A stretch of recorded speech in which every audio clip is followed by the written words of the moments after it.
देखिए, आज की क्लास में हम जिस वीडियो के इस वीडियो में कौन से चैप्टर में 24 चैप्टर की बात हो रही है। 24 चैप्टर के एक तो question number 10 test yourself का क्वेश्चन नंबर 2, 3, 7 और 8 करूंगा। ठीक है, ध्यान से देखते चलिएगा, डाउट है तो बता देना। क्वेश्चन में अगर आप ध्यान से देखें तो क्या दिख रहा है आपको क्वेश्चन में? The information given find the length of A B, यानी मुझे यहाँ से यहाँ तक की कंप्लीट लेंथ चाहिए। सही बात है। अब इस लेंथ में दो हिस्से बन रहे हैं, एक ये वाला हिस्सा और एक ये वाला हिस्सा। इस वाले हिस्से का नाम एपी है, इस वाले हिस्से का नाम पीवी है। एक्स वाई नाम देना दे दो एज यू विश, पर मुझे पता है कि इस ट्राइंगल में दो चीजें चाहिए, एक पता है एक नहीं पता है, जो एंगल दे रखा है। अगर पूरे राइट एंगल ट्राइंगल में एक एंगल पता चल जाए राइट एंगल को छोड़ के, और एक साइड पता चल जाए, तो आप कोई सी भी साइड निकाल सकते हो साइड का सपोर्ट लेके, कोई सी भी साइड। जब जोन सी चाहिए बस उसी को नीचे रख लेना है, ऊपर रख लेना। जान के मैंने क्या करा, in triangle A Q P को लिया जब मैंने, तो ए क्यू पी में मैंने ये पाया कि ए क्यू के नीचे अगर मैं ए पी रखता हूँ, ए क्यू के नीचे जब ए पी रखता हूँ, तो ये इस एंगल के अकॉर्डिंग ये परपेंडिकुलर है और ये बेस है। अर्श क्या इतना भी याद नहीं हो रहा आपको? तो फिर कैसे वैल्यूज इधर उधर डाल रहे हैं? आराम से सोच के कर रहे, जो भी एंगल हम टारगेट कर रहे हैं उसके सामने वाली लाइन हमेशा परपेंडिकुलर होगी। 90 और एंगल के बीच की लाइन बेस होगी, और हाइपोटेनियस 90 के सामने बिल्कुल अलग दिखती है। डन। ए क्यू यानी 10, ए पी यानी नहीं पता। तो ये अगर वैसे लैंग्वेज बोलूं तो ए की क्यों है परपेंडिकुलर और बेस है, जिसको ए क्यू की वैल्यू 10 है, ए पी नहीं पता। ये टेन थीटा, और थीटा क्या है मान लिए 30 डिग्री। टेन 30 डिग्री की वैल्यू क्या है 1/√3। तो ये √3 कहाँ चले आएगा 10 के साथ। ये क्लियर है, सेंटीमीटर लगा दिया। क्लियर है। अब आते हैं इन ट्राइंगल इधर के में, पी आर पी। देखिए R B upon P B लिख दिया मैंने, तो इस बार इस एंगल के सामने वाली लाइन पी बी यानी परपेंडिकुलर पी बी है, और एंगल और 90 डिग्री के बीच की लाइन कौन है बेस। और ऐसे बार बार लिख लिया करो एक तरफ, पंडित बद्री प्रसाद हर हर बोले सोना चांदी तोले। तो ये है बेस अपॉन परपेंडिकुलर, तो बेस अपॉन परपेंडिकुलर तो यहाँ दिख रहा है, बेस नीचे है परपेंडिकुलर ऊपर है, यानी कॉट हो गया। Sine cos tan cot sec cosec. Clear. तो ये कॉट है यानी मैं कॉट ही लिखूंगा फिर तो, और 45 डिग्री। आर बी 8 है, पी बी नहीं पता, तो 8 P B is equal to 1। Cot 45 की वैल्यू 1 होती है, तो पी बी की वैल्यू क्या गई 8 सेंटीमीटर। अब क्वेश्चन में हमें चाहिए था क्या, according to question A B चाहिए था, तो ए बी को क्या लिख सकते हैं ए बी और पी बी। क्लियर है। तो पी ए कितना आया था हमारा 10√3, और ये कितना है 8। ये हो गया 10 इंटू 1.73, यही होता है 17.32 प्लस 8, 17 और 8 24, 23, 8 और 7 25.32 सेंटीमीटर। आ गया समझ? क्लियर है। घर पे जाके दोबारा एक बार करिएगा कंप्लीट एक्सरसाइज। मैं फिर बोल रहा हूँ, एक अच्छा मौका है आपके पास अपने नंबर को गेन करने का। इस बार टेस्ट तीनों चैप्टर के मिक्स होंगे, 23, 24 और 25 तीनों चैप्टर मिला करके टेस्ट लूंगा। किसी वो तो नेचुरल बात है, तभी तो टेस्ट फ्राइडे बोला है ना, है ना। तो 3 दिन है ना हमारे पास, अभी 4 दिन आराम से करे। 22 भी, सॉरी 22, 23, 24, 25 मिला करके चारों चैप्टरों का एक सिंगल टेस्ट। लिमिटेड क्वेश्चन ही रहेंगे, पर क्वेश्चन इजी है एज कम्पेयर टू। अगर आप इन क्वेश्चनों के बाद आप चैप्टर 22 देखोगे बच्चों वाला लगेगा, उसमें यही सब है बस। 90 डिग्री दे रखा है, एंगल दे रखा है, बस एंगल वो एंगल भी नहीं दे रखा, थीटा थीटा की टर्म्स में ही क्वेश्चन घुमाते रहेगा बस। आप कंफ्यूज मत होइएगा, एक्स दे रखा तो एक्स की टर्म में tan cot sec cosec यही सब लिखते चलना है। ठीक है। और जब ज्यादा डाउट आए या कंफ्यूजन हो तो वीडियोस कन्वे करिएगा चैप्टर नंबर 22, 23, 24 की, जिससे आपको आराम से समझ आएगा सारा। ठीक है। Find the length of A B, A B हमें फाइंड करनी है। अब वैसे ही क्वेश्चन हो गया बिल्कुल, अगर ध्यान से देखो तो ए बी यानी ए ई और ई बी है, तो मैं पहले इस वाले ट्रायंगल में आराम से, मुझे पता है कि ए ई, तो ये वाली लेंथ अगर 30 दी है तो ये भी तो 30 कहलाएगी यहाँ से यहाँ तक। यस और नो?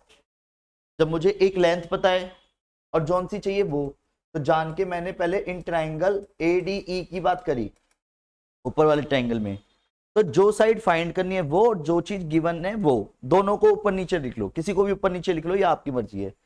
तो मैंने जान के ए ई एक तो फाइंड करना था और साथ में डी ई उसके पता था।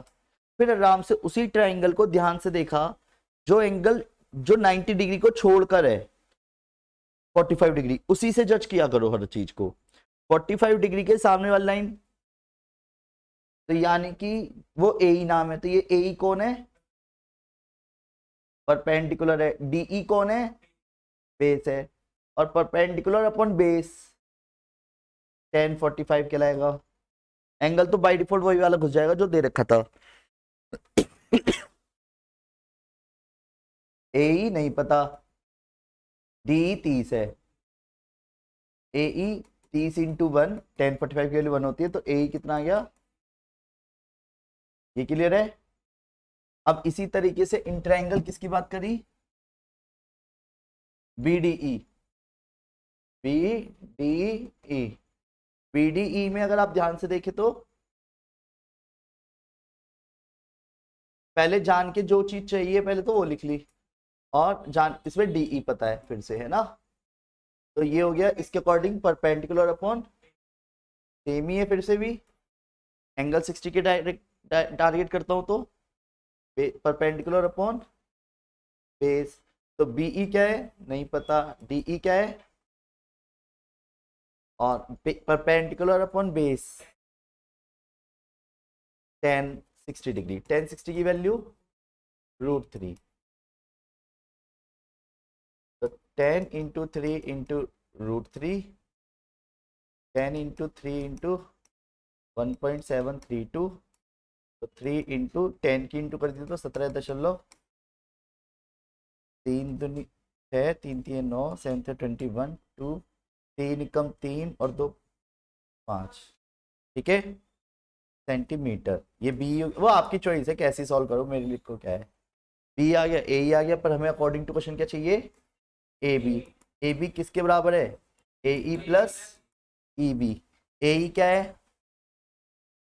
प्लस 51 दशमलव, तो 81 दशमलव। ये क्लियर है? बोलो हाँ। नेक्स्ट आगे बढ़ जाए, जिसका डाउट था उसको क्लियर हो रहा है? फिर से समझते हैं। ए ई डी दे रखा है, ए सी डी दे रखा है, और कैलकुलेट करना है ए बी, ये वाली लाइन कैलकुलेट करनी है। अगर ये वाली लाइन कैलकुलेट हो गई तो ये वाली अपना आप हो जाएगी, कॉमन सी बात है। ए सी यानी ये वाली लाइन भी कैलकुलेट करनी है, ए ई यानी कि ये वाली लाइन भी कैलकुलेट करनी है। क्वेश्चन में कुछ सपोर्ट दिया है, हाँ, A B and E C are parallel, ठीक है, ये पैरेलल है। Sides A D and B C are, A D यानी ए डी कितना दिया यहाँ से तक? ये 2 दे दिया, क्योंकि इसके बिना क्वेश्चन शुरू नहीं होता, एकदम से कोई एक साइड तो चाहिए थी मुझे, दे दिया उसने। और साथ में बीसी भी दे दिया, बीसी, अरे नहीं भी देता दोनों पता ही है, वो तो 2 होती, नहीं आया समझ? And each are perpendicular to A B, वो पता चल रहा है ए बी के परपेंडिकुलर है, यानी ये परपेंडिकुलर 90 डिग्री बना रहा है यहाँ से। अगर आप इस वाले ट्रायंगल को ध्यान से देखें, इस वाले को, ये ना दिख रहा है, in triangle ADC, in triangle ADC, तो एडीसी में एडी अपॉन डीसी जान के कर दिया, क्योंकि डीसी निकल गया तो ए भी अपना आप निकल जाएगा, बराबर है। तो एडी अपॉन डीसी, एडी कौन है इस 45 डिग्री के अकॉर्डिंग? एडी कौन है? परपेंडिकुलर। डीसी कौन है? बेस। एडी क्या है हमारा? 2, डीसी क्या है? नहीं पता। ये क्या है? 10 45 डिग्री, 10 45 की वैल्यू, तो डीसी कितना आ गया? 2 सेंटीमीटर। क्लियर है? बोलो हाँ। फिर वेट, डीसी आ गया तो हम क्या कह सकते हैं? सो ए बी कितना हो गया? डीसी के बराबर होने की वजह से डायरेक्ट लिख दूं या दिखाऊं? एक कंप्लीट है क्वेश्चन। अब एसी भी चाहिए, AC ये रहा, तो मैं फिर वाले इस वाले ट्रायंगल को ही लेके चला, इन ट्रायंगल कौन सा ADC में, पर जान के मैंने AD को ऊपर और AC को नीचे लिख दिया।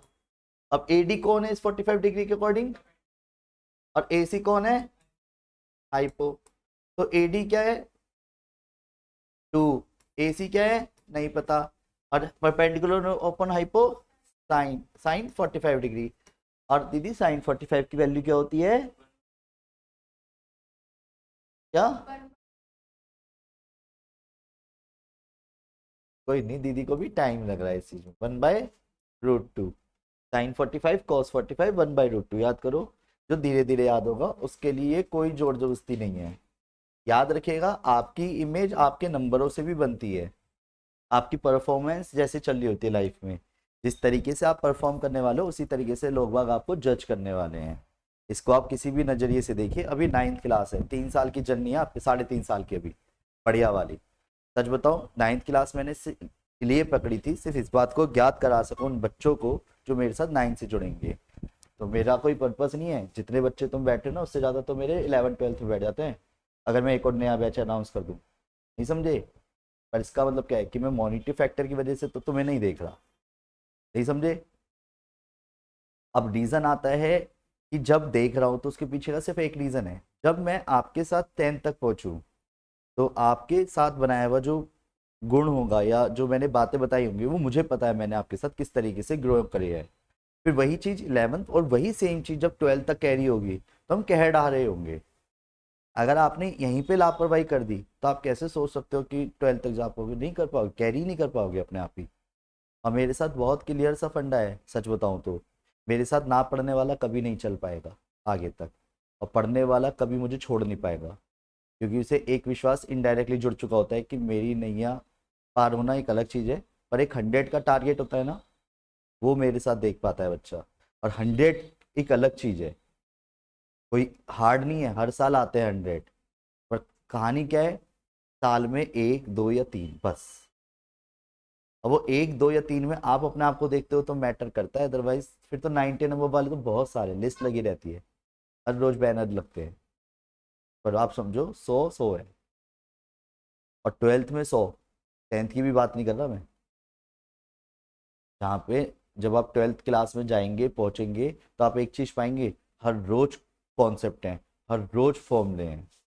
मतलब अगर देखा जाए ऑल्टरनेट डेज क्लासेस चलती हैं और 6 महीने में सिलेबस अगर कंप्लीट होता है फॉर एग्जांपल, तो 6 महीने में 12 क्लासेस हर महीने, तो 12×6 = 72, तो 72 क्लासेस में 72 तरीके के फॉर्मूले तो बताए, पर एक दिन में कम से कम 20 20 15 15 फॉर्मूले बताए जाते हैं। तो अब समझ लो कितने फॉर्मूले बताए गए होंगे, मल्टीप्लाई कर लो, अगर मैं 10 से भी कर दूँ 72 की तो 720 हो गए इनडायरेक्टली, इतना कॉन्सेप्ट है। और आपके में इसमें क्या है, एक ही चीज चल रही है अभी, एक ही चैप्टर से तीनों चारों चैप्टर में एक जैसी चीज चल रही है, पंडित बद्री प्रसाद हरर बोले, पंडित बद्री प्रसाद हरर बोले, 4 चैप्टर निमट गए इसी में, नया नहीं जुड़ा इसमें, बस उसी को यूज करना है। और ये तब जा करके छोटे लगने लगते हैं, पता भी नहीं चलेगा कब यूज कर चुके होंगे, पर हैबिचुअल अभी से होना है। आप समझो मेरी बात, आप इसे पजल की तरह देखेंगे तो ज्यादा बेस्ट है, ज्यादा टेंशन लेके पढ़ेंगे तो बेकार कर रहे हो आप। कोई ऐसी चीज है जो पेरेंट्स रोक रहे हैं तो मुझे बता दो, मैं आपका सपोर्ट लूंगा। फिर सपोर्ट में ऐसे लाइक आपका मन है नहीं पढ़ने का और आपका किसी अदर फील्ड में जाने का मन है तो मैं साथ दूंगा आपका, मैं गारंटी ले रहा हूँ कि मैं पेरेंट्स का पूरा साथ दूंगा। पर अगर ऐसा ऑप्शन नहीं है तो फिर क्या है, कोई इधर उधर भटके हुए हो, फिर तो एक ही औचित्य रह जाता है आपका, सिर्फ और सिर्फ स्टडी। फिर भी वो आप पे नहीं हो रही, फोन चलाना है। अभी 9th क्लास में आए हो तो इतना उड़ रहे हो तुम, मैं ये सोच के हैरान हूँ अभी, सच बता रहा हूँ।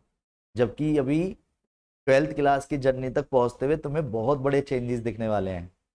ये तुम्हारी जो एज है ना इस वक्त, ये ग्रूमिंग वाली है, मतलब इस टाइम पे आप बहुत तगड़ा ग्रूम करोगे। हार्मोन्स भी काफ़ी डिसबैलेंस होंगे, काफ़ी ज़्यादा चेंजेस होंगे। समय के साथ आपकी हाइट भी और एज भी दोनों बढ़ती हैं इस समय पे आपकी, 10th तक और 11th तक पहुँचते पहुँचते सब बड़े बड़े हाइट के दिखने लगोगे, नहीं समझे। इन्हीं 2 सालों में बहुत बड़ा चेंज आएगा। अब उसी को ही आप डिस्टर्ब कर दोगे तो हो लिया गड़बड़। पॉइंट ये आता है कि कौन सगा है आपका कौन नहीं, इस बात को इधर उधर मत सोच के सिर्फ ये ध्यान दीजिए कि अभी सिर्फ रिजल्ट बनाइए। एक पजल थी क्या, उसको भी सोच नहीं पा रहे आप क्वेश्चनों में? नहीं समझे मेरी बात? एक पजल की तरह देखिए, ज्यादा इधर उधर की बातें मत सोचिएगा। अच्छा एक चीज है, एसी निकल गई है ना, बोलो हाँ। सेंटीमीटर। अब आते हैं एसी आ गया, इसके बाद क्या बचा, एई। एसी आ गया, एई चाहिए, तो एई भी निकल जाएगा। पर एई कैसे निकलेगा, कहीं ना कहीं 2 गिवन है, 60 गिवन है, तो एई निकल जाएगा। परपेंडिकुलर अपॉन हाइपोटेनियस किसके हो जाएगा, साइन 60 डिग्री के। साइन 60 की वैल्यू √3/2 होती है। कर लोगे, दिखाऊं वो भी?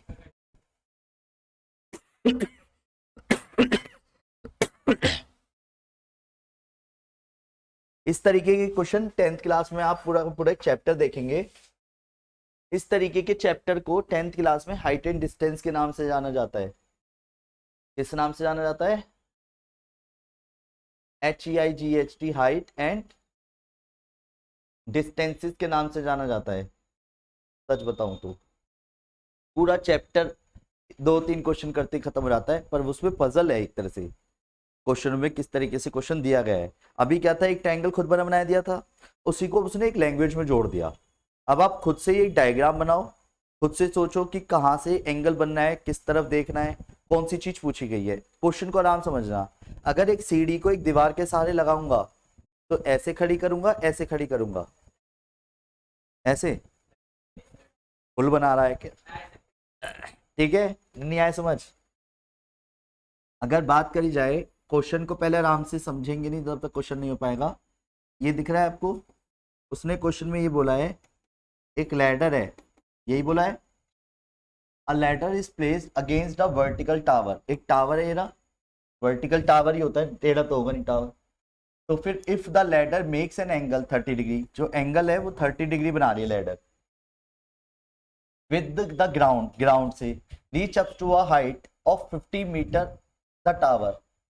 तो 15 मीटर टावर, ये टावर की जो हाइट है वो 15 मीटर की है, तो लैडर की हाइट बतानी है। ये समझ पा रहे हो? लैडर की हाइट बतानी है, नहीं आया समझ? Ladder leaning against the wall, according to question जो उसने बोला है कि लैडर जो एक वॉल की जगह टावर दे दिया बस उसने, कि टावर जिसकी हाइट हमारी कितनी दे रखी थी, 15 मीटर दे रखी थी, तो लैडर कितनी रही होगी ये बताओ। अब तुम 2 मिनट के लिए प्रैक्टिकली सोचो। ये एग्जाम्पल लाइफ लॉन्ग चलने वाला कॉन्सेप्ट हो गया कि अगर मैंने कहा एबीएसएस की बिल्डिंग की जो हाइट थी वो 15 मीटर की थी, और इसके सहारे मैंने एक सीढ़ी खड़ी कर दी जो 30 डिग्री एंगल बना रही है, तो तुमने कितनी लंबी सीढ़ी लगाई है ये बताओ। क्वेश्चन समझ पा रहे हो मैं क्या कह रहा हूँ? नहीं समझ पा रहे? एक बेसिक सी बात है, क्या ये कैलकुलेशन कोई इंजीनियर नहीं लगाता होगा इतनी सी? और वहीं से खड़े होके क्या डिग्री नहीं नाप सकता कोई, लेजर लाइट छोड़ के या कुछ इस तरीके से स्केल रख के लेजर लाइट पे उस तरीके से छोड़ के, अच्छा ये दीवार का कोना छोड़िए, इसका मतलब इतना एंगल बना, इस एंगल से मुझे इतनी सीढ़ी चाहिए। नहीं नाप पा रहा होगा क्या? करते हैं ये काम। पर पॉइंट क्या है कि आप उसे प्रैक्टिकली सोचोगे तो समझ पाओगे कि यार ये एक्चुअल में एक यूज होता होगा। नहीं समझे? Height and distances. तो अब क्वेश्चन में क्या गया, हमें लेटर की लेंथ चाहिए, वो हम निकाल सकते हैं कैसे? 15, यानी लैंग्वेज को नाम देना है तो दे दो ABC। तो मैंने क्या करा, जान के AB अपॉन AC लिख दिया। AB कौन है मान लिए?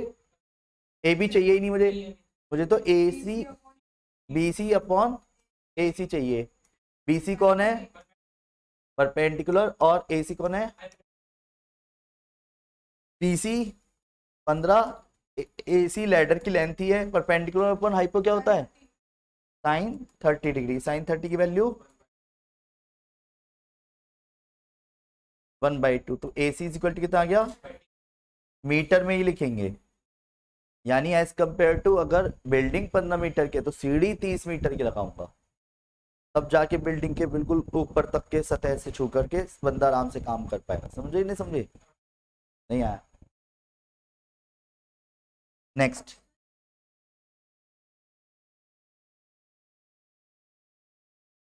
कोसेक हो गया, तो कोसेक की वैल्यू लिख दो, तब वो 2 आएगी तो आंसर सेम आएगा, उसमें क्या है?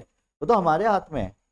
परपेंडिकुलर अपन हाइपोटेनियस करोगे तो साइन लिखोगे, हाइपोटेनियस अपन परपेंडिकुलर कोसेक करोगे, कोसेक भी तो वैल्यू वही ला रहा है, वो 1/2 लाता तो ये 2 लाएगा बस। और मैं फिर बोल रहा हूँ, अभी आप टेबल को अपने सामने रखने से कतराओ मत। टेबल को अपने सामने रखो, फॉर्मूलों को अपने सामने रखो, क्वेश्चन करो पर एट द एंड। क्वेश्चन करना जरूरी है, ना कि ये सोचना कि चीटिंग कर रहा हूं। तुम जब मेरे से क्वेश्चन पूछते हो तो इससे बड़ी तो चीटिंग हो ही नहीं सकती फिर। अगर आप दूसरे नजरिए से देखोगे, जब आप मेरे से कोई क्वेश्चन पूछो इसका मतलब क्या है, ये तो सबसे बड़ी चीटिंग कर रहे हो आप।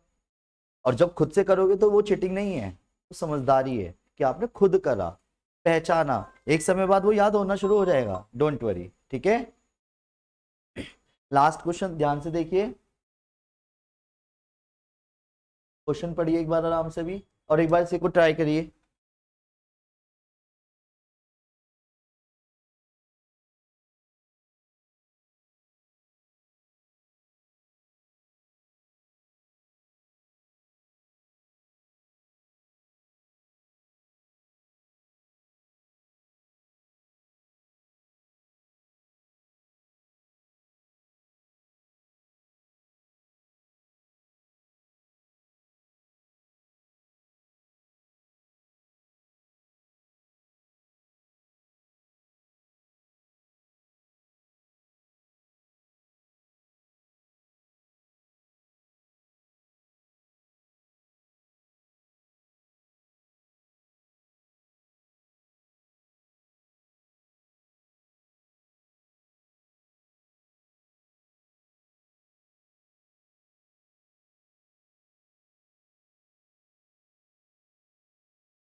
अरे नहीं यार, ऐसे कैसे।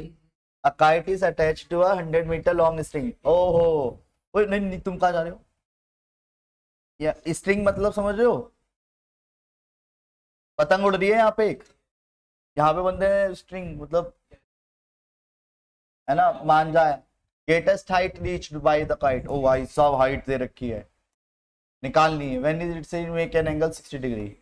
है कोई बच्चे वाले क्वेश्चन नहीं है। टेंशन मतलब, बाद में बड़े क्वेश्चन रहेंगे। एच अपन 100 जब लिखूंगा तो क्या हो जाएगा? Perpend perpendicular upon, perpendicular upon hypo. Base नीचे होता है भाई। नहीं आ रहा क्या समझ? नहीं नहीं आया तुझे लग रहा है?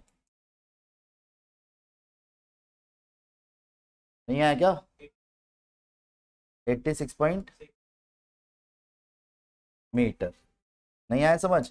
अब आप एक चीज बताओ, मैं मतलब एक तरह से एक पतंग उड़ा रहा था, उस पतंग की एंगल मुझे पता है और वो जमीन से कितनी ऊंचाई पे ये पता है, मतलब सिर्फ एंगल पता है और कितनी मेरी, जैसे एक मांझे की, मांझा कितना था ये तो मुझे पता ही था, सपोज मांझे की लाइन तो पता थी, अगर मांझा भरवा के लाया हूँ तो इतना तो मुझे पता था कि सपोज मेरे मैं 100 मीटर का मांझा भरवा के लाया हूँ और 100 मीटर मैंने पूरा खत्म कर दिया, तो और मुझे पता है कि जो मैं जब पतंग उड़ा रहा था तो मैंने आराम से एंगल नाप लिया, ऐसे मंजे को रख के, मंजा तो ऐसे ही हवा में उड़ रहा है तो एंगल तो नाप सकता हूँ, नॉट अ बिग डील।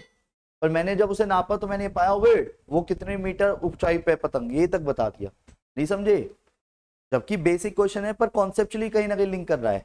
आया समझ? तो उम्मीद करता हूँ आज की क्लास के सभी क्वेश्चंस आपके बहुत अच्छे से कंप्लीट हो गए होंगे। ठीक है।